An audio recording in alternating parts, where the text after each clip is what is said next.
ନାଇଁ ଆମେ ଦେଖିଥିଲେ ଚୋରଣୀ କେତେ ପ୍ରକାର ଚୋରଣୀ ଅଛନ୍ତି।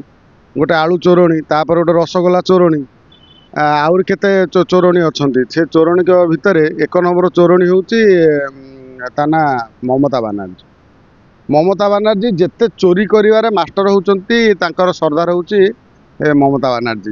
ଦେଖିବ ମାନେ ଅତୀତରେ ଆମ ଏଇ ଯେଉଁ କଲିକତାର ବଙ୍ଗାଳୀମାନେ ଆମର ଗୀତ ଗୋବିନ୍ଦଠୁ ଆରମ୍ଭ କରି ଜୟଦେବ, ଭଗବାନ ଚୈତନ୍ୟ, ଏହାପରେ ହେଉଛି କହିଲେ ରସଗୋଲା ଆମର, ତାପରେ କହିଲେ ହେଉଛି ଜୟଦେବ ଆମର, ଗୀତ ଗୋବିନ୍ଦ ଆମର, ଏଇସବୁ କଥାକୁ ସେ ଚୋରି କରେଇଛନ୍ତି ଆଗରୁ, କିନ୍ତୁ ଚୋରି କରି ପାରିନାହାନ୍ତି। କିନ୍ତୁ ଏଥର ଶେଷରେ ସିଏ ଥିଲା ଧାମ ଚୋରଟି ହେଲା।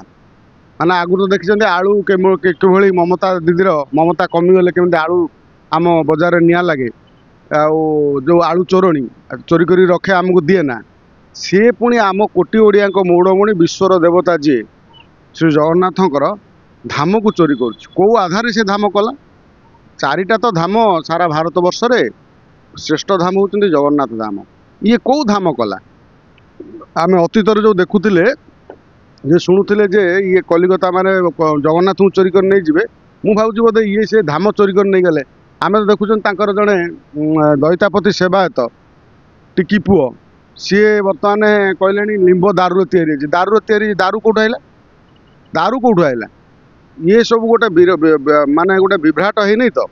ଏ ଯେମିତି ବ୍ରହ୍ମ ବିଭ୍ରାଟ ଥିଲା, ଇଏ ଗୋଟେ ଦାରୁ ବିଭ୍ରାଟ ହେଇନି ତ? ତେଣୁ ଇଏ ଯେଉଁ ମାନେ କ'ଣ ତା ନା କି ଦାସ ମହାପାତ୍ର, ଏ ଯେଉଁ ଜଗୁନି ନା ଟିକି ପୁଅ, ସରି, ସେ ଟିକି ପୁଅ ଉପରେ ବର୍ତ୍ତମାନ ଦେଶ ରାଜ୍ୟଦ୍ରୋହ ମାନେ ଲଗାଯାଉ, ତାକୁ ତୁରନ୍ତ ଆରେଷ୍ଟ କରାଯାଉ ତାଙ୍କୁ। ସେ କାରଣ ସେ ସେଠି ଯେଉଁଭଳି ଯାଇକି ମନ୍ତବ୍ୟ ଦେଇଛନ୍ତି ବଙ୍ଗଳାରେ, ଏଠି ଆସିକି ଓଡ଼ିଆରେ କହୁଛନ୍ତି ନା ସେଥିରେ ଆମର କିଛି ସେଠି କେବଳ କାଠର ତିଆରି ହେଇଛି ଜଗନ୍ନାଥ।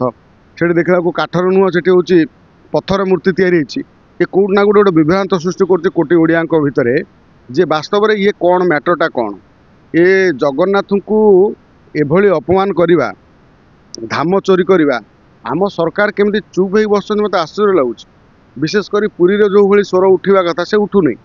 ପୁରୀରେ ଯେଉଁମାନେ ସେବାୟତ ମାନେ ଯାହାଙ୍କ ପାଇଁ ଜଗନ୍ନାଥ ମାନେ ଯାହାଙ୍କୁ ଦିନ ରାତି ତାଙ୍କର ଯିଏ ଜଗନ୍ନାଥଙ୍କ ପାଇଁ ଚଳୁଛନ୍ତି, ଯିଏ ଜଗନ୍ନାଥଙ୍କର ସେବକ, ଯିଏ ଦରମା ପାଉଛନ୍ତି, ପୁରୀ ପ୍ରଶାସନ, ଇଏ କରୁଛି କ'ଣ?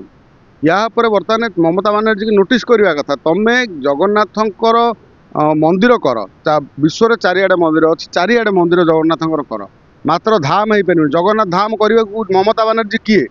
ମମତା ବାନାର୍ଜୀ ଗୋଟେ ମାନେ ଛିଣ୍ଡାଳିଟିଏ। ସିଏ ଗୋଟେ ହେଉଛି ମାନେ ଏଇ ଯେଉଁ ମମତା ବେଗମ, ସିଏ ଜଣେ ମୁସଲମାନ ମହିଳା। ସେ କ'ଣ ହିନ୍ଦୁ ମହିଳା? ସିଏ ସେଠି ହିନ୍ଦୁମାନଙ୍କ ଉପରେ ଅତ୍ୟାଚାର ଯେଉଁଭଳି କରିଛି, ସେ ତ ବର୍ବରତା ଆଜି ବି ଚାଲିଛି ହିନ୍ଦୁମାନଙ୍କ ଉପରେ କଲିକତାରେ। ତେଣୁ ଏଠି ମୁସଲମାନଙ୍କୁ ଲଗେଇକି ହିନ୍ଦୁମାନଙ୍କ ଉପରେ ଅତ୍ୟାଚାର କରିବ, ଏଠି ଆସିକି ହିନ୍ଦୁମାନଙ୍କ ଭୋଟ ନେବା ପାଇଁ ଜଗନ୍ନାଥ ମନ୍ଦିର କରିବ। ଇଏ ଯେଉଁ ଜଗନ୍ନାଥ ମନ୍ଦିର, ଏ କେବଳ ଭୋଟ ପାଇଁ ସାଜିଛି। ମମତା ବାନାର୍ଜୀ ଜାଣିଲା ମୁଁ ଏଥର ନିର୍ବାଚନ ହାରିବି, କାରଣ ହିନ୍ଦୁମାନେ ଆମକୁ ଭୋଟ ଦେବେ ନାହିଁ, ତାକୁ ଭୋଟ ଦେବେନି। କାହିଁକିନା ସେଠି ଯେଉଁ ହିନ୍ଦୁମାନଙ୍କ ଉପରେ ଯେଉଁଭଳି ବର୍ବରଚିତ ଆକ୍ରମଣ କରିଛି, 400-500 ଘର ସେଠୁ ପଳାୟନ କରିଛନ୍ତି ମୁର୍ସିଦାବାଦରୁ, ସିଏ ସେଇଆକୁ ଆଖି ଆଗ ରଖିକି କାଳେ ହିନ୍ଦୁ ଭୋଟ ମୋର ନାରାଜ ହେଇଗଲେଣି, ମୁଁ ଜଗନ୍ନାଥ ମନ୍ଦିର କରିଦେଲେ ମୋତେ ହିନ୍ଦୁ ଭୋଟ ଗୁଡ଼ା ମିଳିଯିବ। ସେ କେବଳ ଭୋଟ ପାଇବା ପାଇଁ ମମତା ବାନାର୍ଜୀ ସେଠି ଦୀଘାରେ ଜଗନ୍ନାଥ ମନ୍ଦିର ପ୍ରତିଷ୍ଠା କରାଇଛି। ଜଗନ୍ନାଥ ମନ୍ଦିର, ଜଗନ୍ନାଥଙ୍କ ପ୍ରତି କାଣିଚାଏ ଭକ୍ତି ନାହିଁ। ଯିଏ ଚନ୍ଦନ ଲଗେଇଲା ବେଳକୁ ସାଙ୍ଗେ ସାଙ୍ଗେ ପୋଛି ଦେଉଛି, ତା ଭକ୍ତିଟା କେମିତି ମାନେ କ'ଣ କହିଲେ ଉଛୁଳି ପଡ଼ୁଛି, ସମସ୍ତେ ଦେଖିଲେ। ମମତା ବାନାର୍ଜୀ ଭଳିଆ ଗୋଟେ ମାନେ କ'ଣ କହିଲ ମୌଲାନା ଭଳି ଚରିତ୍ର, ଯିଏ କଟ୍ଟର ହିନ୍ଦୁ ବିରୋଧୀ, ସିଏ ଜଗନ୍ନାଥଙ୍କ ମୁହଁରେ ରାମ ରାମ ବଗଲ ମେ ଛୁରୀ ରଖି ଚାଲୁଥିବା ଲୋକ ହେଉଛି ମମତା ବାନାର୍ଜୀ।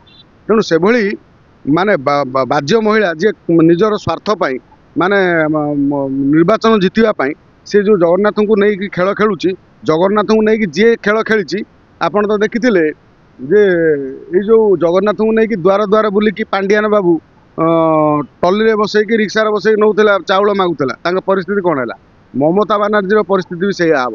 ସେ ଜଗନ୍ନାଥଙ୍କୁ ନେଇକି ଯେଉଁଭଳି ଖେଳ ଖେଳୁଛି, ଯେଉଁଭଳି ମନ୍ତ୍ର ଉଚ୍ଚାରଣ କରି ଜଗନ୍ନାଥ ଯେମିତି ଜଗନ୍ନାଥଙ୍କୁ ଅପମାନ କଲା ଭଳିଆ ମନ୍ତ୍ରକୁ ଏତେ ବଜାତ ମାଇକିଣା, ସେଭଳିଆ ସ୍ତ୍ରୀ ଲୋକ ପାଖରୁ ଜଗନ୍ନାଥ ମୁହଁରେ ମାନେ ସେ ସ୍ତ୍ରୀ ଲୋକ ମୁହଁରୁ ମାନେ ଜଗନ୍ନାଥଙ୍କ କଥା ମାନେ ଲାଗୁଛି ଯେମିତି କ'ଣ କହିଲେ, ଏଇଟା ଗୋଟେ ରାକ୍ଷସୁଣୀ ଗାଉଛି ଜଗନ୍ନାଥଙ୍କ ମାନେ ଶୈତାନ ଗାଉଛି ବେଦ ପାଠ ଭଳିଆ, ତା ମୁହଁରୁ ସେମିତି ଲାଗୁଛି। ତେଣୁ ममता बानर्जी जगन्नाथ मंदिर केवल करने पछर कारण हिंदू मानकर भोट नवा पुणी हिंदू मानक पछरे भोट पाइसाला पुणी मुख्यमंत्री हेले हिंदू मानक से भगेवा सेटा गोटे मुसलमान राज्य करवा यार हूँ मुख्य हूँ तार उद्देश्य आउ कि नुह जगन्नाथ को लेकिन सेठी जे मंदिर प्रतिष्ठा करे जी से बाचाड़ेमी करी काठर मूर्ति दारू रे ये दारू उपरे गोटे तदंत हो ये दारू कौटू आसला किए देला केमिति नेला से दारू कौटी थिला से दारू जदि जगन्नाथ मंदिर दारू से गला केमिति